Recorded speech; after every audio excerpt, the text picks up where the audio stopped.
In the serene academic setting of Oxford, England, the untimely demise of a young student revealed a compelling storyline that gripped the entire nation. This is the narrative of Rachel Margaret McLean, a saga encompassing ambition, affection, and a disturbing crime that disrupted the tranquility of a historic community. Rachel, a brilliant and gifted scholar at St. Hilda's College, Oxford, was celebrated for her intellect, compassion, and unwavering commitment to her education. Possessing a bright future brimming with hopes and ambitions, she harbored a hidden reality beneath her outwardly perfect existence, a relationship tainted by possessiveness and dominance. Rachel Margaret McLean was born in August 1971 in Blackpool, England, to Malcolm and Joan McLean. Raised in Carlton alongside her two siblings, Rachel's father worked as an engineer at British Aerospace, while her mother served as the head of foreign languages at a local school. Rachel, showing intellectual prowess, excelled academically at Blackpool Sixth Form College, where she obtained her A-levels. Recognized as a diligent student, Rachel possessed a natural talent for creating captivating and original pieces of creative writing. Her love for poetry and English literature was profound, leading her to secure a place at Oxford University's St. Hilda's College due to her exceptional academic performance. On Rachel's inaugural day at Oxford, she experienced a profound sense of wonder. Ambling through the streets and historic campus buildings, she savored every moment, finding it surreal that this extraordinary setting would be her abode for the forthcoming 3 years. Rachel left a lasting impression on all those she encountered, renowned for her environmental activism, vegetarian lifestyle, and a forward-thinking approach that set her apart. During her tenure at Oxford, Rachel held the role of Vice President of the Junior Common Room at St. Hilda's College, an all-female institution. She also represented the student body in the formulation of a comprehensive code of conduct aimed at combating sexual harassment across all colleges. Rachel exhibited a heartfelt commitment to fostering a safer environment for female peers at Oxford. Her university days were filled with engagement in the industrial society, volunteer work with Christian Aid and the Samaritans, and the pursuit of her passion for heavy metal music through involvement with the University Rock Society. The romantic aspect of Rachel's life took a positive turn as well. She crossed paths with John Tanner, a native of New Zealand, during her 19th birthday festivities in Blackpool. John, a student at the University of Nottingham, found himself in Blackpool visiting a friend when he fortuitously encountered Rachel at her birthday gathering. Their connection was instantaneous, with Rachel being drawn to the tall, handsome, and traditional student, while John was utterly captivated by her. Hailing from Hampshire, United Kingdom, John relocated to Wanganui, New Zealand, with his family at a young age. After a period in New Zealand, he returned to England to pursue studies in classics at the University of Nottingham. John hosted a program named The Fast Lane on University Radio Nottingham twice a week, and was selected as the representative for his dormitory in the student union. Rachel and John embarked on a romantic relationship, spending significant time together and frequently traversing the distance to visit each other's respective universities. Rachel's family received a call from the university on April 19, 1991. On that day, Rachel was supposed to meet with her tutor in the morning to discuss plans for the upcoming term and undergo a preliminary test at the college later in the day. However, Rachel did not arrive for these appointments, which was uncharacteristic of her. Upon contacting Rachel's family, it was revealed that they had returned her to Oxford over the previous weekend. Rachel had spent the Easter break with her family, and her mother, Jean, had brought her back to Oxford on the Saturday before the new term began to allow her time for studying. Upon their return to Oxford, they shared a meal, went shopping for groceries, and Jean departed for home around 4 o'clock in the afternoon. On the day, John, Rachel's boyfriend, was expected to arrive at 6 p.m. She headed to the railway station to meet him. Due to John's train being delayed, Rachel returned home without him, while John eventually arrived at their house via taxi around 7:30 p.m. Later that evening, after Jean had safely returned home, she contacted her daughter to inform her. The journey back to the family residence took 5 hours, marking the final conversation Jean had with Rachel. Subsequently, a missing person report was filed with the police the following day. Neither the university nor the authorities had any immediate concerns about Rachel's safety. as it was not uncommon for college students to occasionally be out of touch for a few days. After discussing with Rachel's family, investigators also had a conversation with John. He recounted the events of that weekend after reaching Rachel's residence on Saturday evening. John mentioned his enthusiasm for the Nottingham Forest football team and shared that while Rachel was studying in the living room, he was watching a game on TV. He detailed how Rachel phoned her grandmother at noon that day to express gratitude for a food package she had sent. Before departing on his train the next day, John recalled bidding farewell to Rachel with a kiss on platform 2 at Oxford railway station. While they awaited his train departure, John and Rachel sat sipping coffee at the station when an unfamiliar man with long hair took a seat beside them.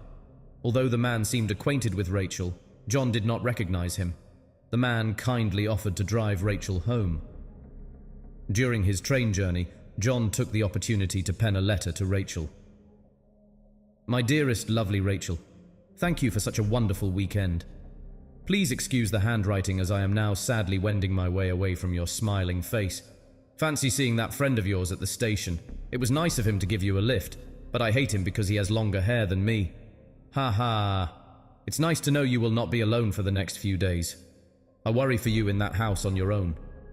The authorities considered whether the unidentified man with long hair might have information about Rachel's whereabouts.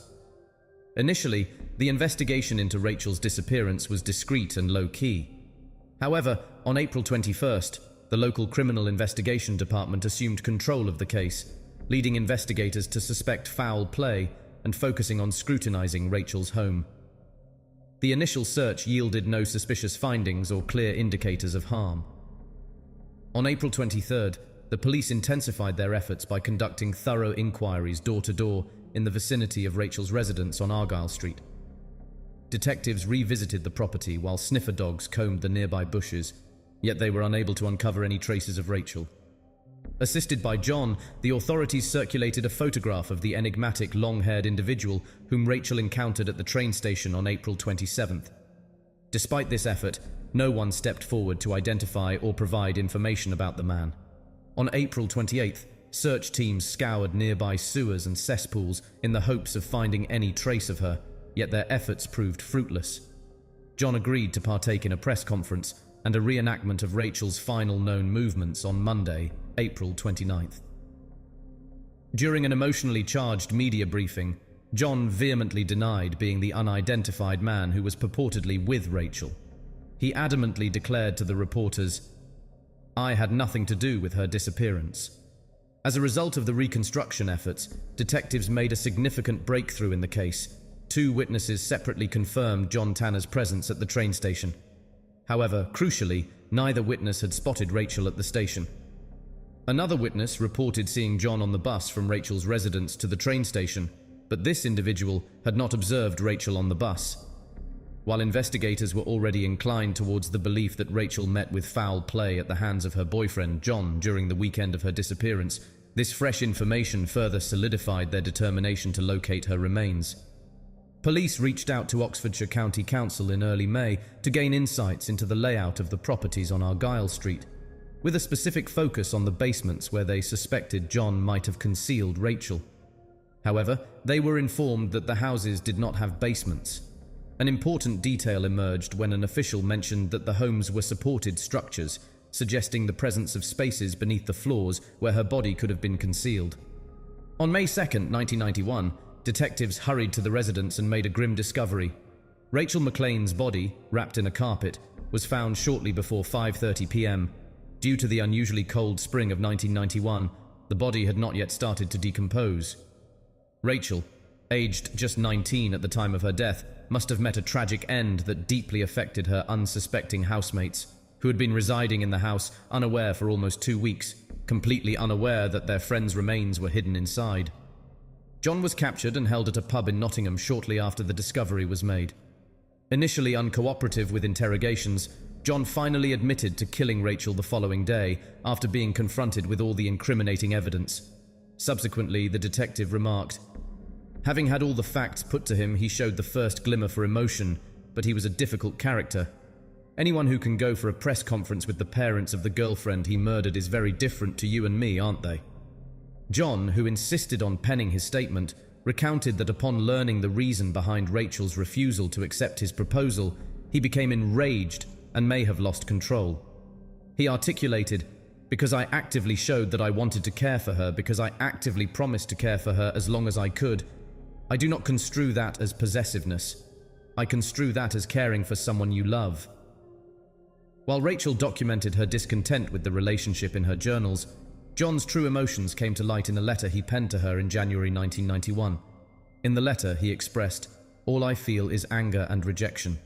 I love you. You know that. Why do you not want me? I shall not give you up."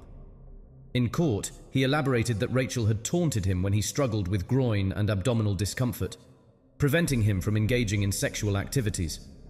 Ultimately, he revealed himself to be a wrathful, domineering individual who, based on the evidence, was solely concerned with himself and how situations impacted him. Although he confessed to ending Rachel's life, he refuted the accusation of murder, necessitating a trial that subjected her loved ones to additional anguish. Detectives concluded that John committed the ultimate act because Rachel expressed a desire to end their relationship. Paradoxically, he was deeply infatuated and had even proposed marriage to Rachel. The investigation team uncovered a 100-page dossier of Rachel's letters and journal entries, wherein she depicted the depth and fervor of her feelings for the individual in question, writing sentiments such as, "Your passion consumes me. Sometimes I'm afraid we are welded, we are two molten metals made stronger by their unity, apart we are useless." In another entry she penned, "I'm aware you have the capability to kill me with a word, whether you desire to or not. The balloon hangs above me like a ghost, slowly deflating." However, the journal also revealed her readiness to terminate the relationship before her demise. A segment of her letter read, "What a joke I just wrote, John's Valentine's card. Full of sweets, pure words, words that I shuffled out from some fountain inside of me. A fountain which is cracked and dried somehow. I don't think he would have appreciated sweet nothings along the lines of you, sick, childish. Sometimes I think dark thoughts, his cancer. Sometimes I don't think it is true. What is truly cancerous is his self-pity and the vampire-like way he leeches on my affection. Will I marry him? Will I get engaged to him, simply because I cannot be bothered to make the effort to stop it? I see through his soul, as one sees through a dirty window. Oh, how dark and deep is the soul of a strong woman, the way the mask slips on easily to protect him from my naked soul." John confessed to the authorities that he ended Rachel's life following her rejection of his proposal of marriage. According to his statement on that Saturday evening, he and Rachel were together in her bedroom when she conveyed the devastating news of her refusal to accept his marriage proposal. She purportedly disclosed that she had been intimate with other men to ease the breakup, which led to John labeling her in a derogatory manner. John asserted that he lost control when it seemed like Rachel was about to strike him. The tragic events unfolded during the night when Rachel met her demise. Forensic evidence pointed to her being initially strangled by John's hands and then with a ligature. John stated that he relocated Rachel's body from the floor to the bed before spending the restless night contemplating what to do with her remains. The day after the tragic incident, he carefully concealed her lifeless body beneath the floorboards. First, he cleared out the usual household rubbish from a storage area under the stairs before transporting Rachel's clothed remains, clad in ski pants and a t-shirt, from her bedroom along the hallway and into the available space. He maneuvered stealthily through the narrow gap beneath the corridor's floors. Space was limited under her bedroom floor, with only an 8-inch gap for hiding a body. The following day, he endeavored to establish an alibi by claiming to have encountered the long-haired individual at the train station. Subsequently, he made multiple calls to Rachel's residence post the tragic event to check if she had returned. Her unsuspecting housemates innocently answered his calls, unaware of the grim reality of her demise. During the 4-day trial at Birmingham Crown Court, John disclosed to the jury Rachel's infidelity and intention to terminate their relationship. Despite pleading not guilty, he explained, "In a fit of rage, I flew at her and grabbed her by the throat. I think I must have lost control because I have only a vague recollection of the time that elapsed afterward. I'm bewildered why I've done such a terrible thing to a person I love dearly." He added, "I've never resorted to violence in my life. I've never struck or been struck by another human being. I've always resorted to active debate. If that fails, I walk away." On December 6, 1991, the jury unanimously found John guilty of Rachel's murder by a majority vote of 10-2 and sentenced him to life imprisonment. John attributed Rachel's demise to her own actions, labeling her a dark angel for allegedly sabotaging his life. According to a fellow inmate, John initially grappled with remorse over Rachel's death. However, upon discovering her disparaging writings about him despite her professed love, he shifted blame onto her, viewing her as the catalyst for the tragic outcome. He had convinced himself that she was the root of the issue that led to her demise. After completing a prison sentence of just under 12 years, John Tanner returned to New Zealand. His reappearance in the New Zealand Herald in late 2018 followed a court appearance where he was convicted of repeatedly assaulting his partner over a span of 6 months. While residing with his girlfriend at a hotel, John straddled her on the bed, delivering slaps and closed fist strikes to her head. Despite her pleas to stop, he continued the assault, remarking, "Look, this is what you made me do," as she wept on the floor, her face and head bearing bruises. As a consequence of this violent incident, John received a sentence of 2 years and 9 months in jail. During his parole hearing in February 2019, John recognized the need for a cautious approach in resuming his relationship with his victim. He expressed frustration at being incarcerated instead of receiving therapy while on parole, deeming it unjust and burdensome. Although John impressed the board with his intellect and articulateness, they found his inability to explain his actions or propose solutions concerning. The board maintained that until John underwent psychological intervention in prison, he posed a threat to his current victim and any future individuals with whom he formed close relationships. The sudden loss of Rachel cast a profound and irreplaceable void in the hearts of her loved ones, peers, and academic circle. Their profound sorrow and mourning stand as a poignant tribute to the vibrant and promising life that was abruptly ended. Following this devastating event, the Oxford community came together to commemorate Rachel's legacy, extending comfort and solidarity to her bereaved family and friends. Their resilience and unity in the wake of such a tragic loss underscore the strength of collective empathy and fortitude. Rachel McLean's narrative acts as a somber prompt of the significance of awareness and aid for those enduring silent struggles. May her memory instigate a commitment to cherish our dear ones, seek assistance when necessary, and advocate for a world where all can exist without fear or violence. If you found this video compelling, leave a like, and your thoughts in the comments. Be sure to subscribe and check out our other videos.